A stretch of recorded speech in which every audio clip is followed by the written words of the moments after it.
Hey, what's up? This is Stephen Williams, founder and president of the creditrepairshop.com. I wanted to briefly go over some customer files that I've been reviewing, and I think that this will be good information for you, so I want to pass it on. We have one where a customer submitted, uh, they did a deferment, payment deferment, and what happened was the finance company reported on her credit reports that she was late 90 days when she had actually got a 90-day deferment. This was something that I talked about in my program, the payment relief program that I put out during the when in March, I think this last March, when the whole situation came about with the virus, is that I said that in 2009, a lot of people had gotten payment deferments, but the problem was that the companies put marks on their credit reports because they claimed that they didn't give them the deferment, or not that they didn't give them the deferment, they just did not get it in writing that they would not put that their payments were late, that they were in deferment. There was no type of way of them recording it the proper way because at that time nothing had happened like that in our economy. So what I had told people to do is get payment deferments because it's always legal to get payment deferments from any creditor that you have. But told them to do, uh, what I told them to do was to make sure you get it in writing. That was what that whole program was about. Because if you get it in writing, then they can't loop around and put late payments on there. This individual had late payments, 90 days late, placed on their credit reports.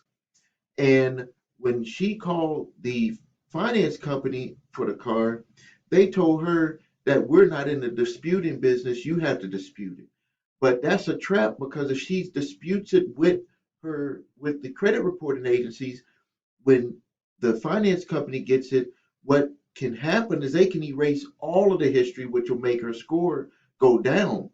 So you have to be very careful when disputing an account that is active because the creditor could choose to just be like, hey, just take it all off of there. We don't want to deal with it.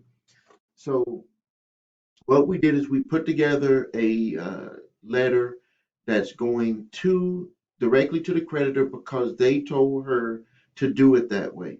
So that's why we're going to do it that way now. And I keep looking up because I want somebody to come to my door here. Um, the next one was a customer got a summons to go to court for a credit card that is 15 years old.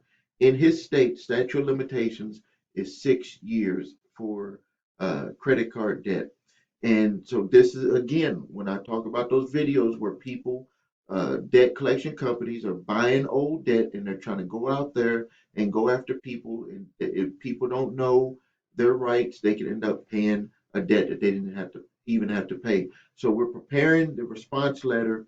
And the tricky thing about this is that you can't just send it to the creditor and claim that it's past statute of limitations. You have to send that same letter over to the court because if you're summons to court, you have to answer both parties. Then we had another one that came through where well, okay, this is what happened with her is that she had a credit card with one of the shopping networks that was years ago. And she had, I think a year or two ago, had made a payment to someone who was claiming to be the collector for them.